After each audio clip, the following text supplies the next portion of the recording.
easy ways to play the C7 chord on guitar.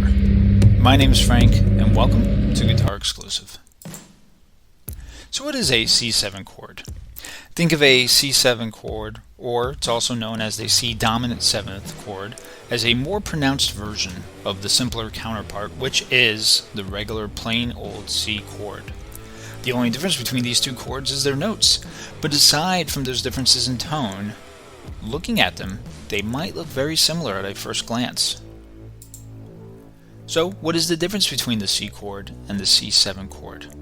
Well, the C chord has three notes: the root note, which is the C, the third, which is an E, and the fifth, which is a G. The C7 chord adds a note, and that note is a flat 7. And in this case, it's a B flat.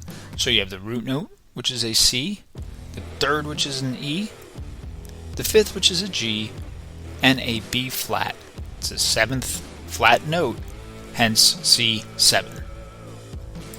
Now you may have also seen that there is a C major 7 chord out there. And what is the difference between the two?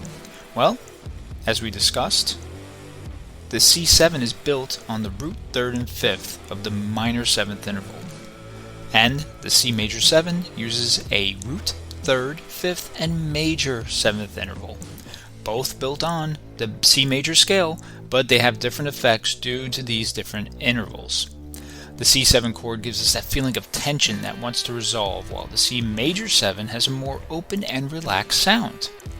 C7 has often been used in blues progressions because of its tension and release tone, while C major 7 is commonly used in jazz progressions due to its smooth and open sound. Now, if you're a songwriter and looking to choose between these two, it's important to consider the overall tone you're trying to achieve when creating music. So let's look at some ways to play the C7 chord. We're going to first start with its open position, very similar to an open C, but we're going to be adding the flat 7. So, on the first fret, 2nd string, you're going to be placing your index finger there. On the 2nd fret of the 4th string, your middle finger will go there. And on the 3rd fret of the 5th string, this is where we place our ring finger, and this is the root note. For the 7th, we'll go to the 3rd fret of the 3rd string and add our pinky. That will be the C7 chord in open position. If you want to play the bar chord version, slide all the way up to the 8th fret. You will bar all the strings with your index finger on the 8th fret. On the 9th fret, 3rd string, you will use your middle finger. And on the 10th fret of the 5th string, you will use your ring finger. That will be the C7 bar chord. Another way to play the C7 guitar chord is on the 5th fret. You can make an A chord basically with your index finger over the 2nd, 3rd, and 4th strings. This starts on the 5th fret. Then on the 6th fret, with the 1st string, you're going to place your middle finger. That will also give us a C7 chord. Again, very similar to an A chord, but we're going to be adding that additional note, which is the 6th fret, 1st string, and we're going to use our middle finger. Now, is there a difference in tone between an open chord and a bar chord? The answer is yes. The open chord will tend to have a brighter or more ringing sound than the bar chord. Bar chords, on the other hand, often have a richer, fuller sound due to the increased number of overtones produced by the barring of all the strings. Remember, bar chords require the use of, most of the time, all 4 fingers, and that could be more difficult to master. Some things to remember when playing guitar chords: always make sure you warm up your fingers before playing.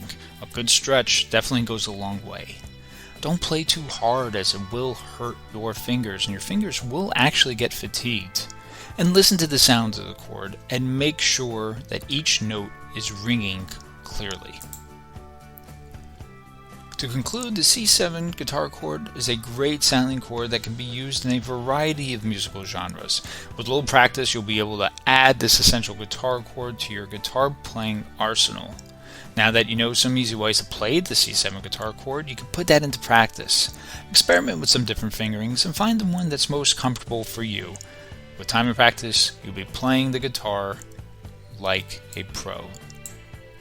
Hope you have found this video to be helpful. If you like it, please give a thumbs up. Please remember to subscribe to the channel. If you have any comments, please leave them below. Thank you for joining.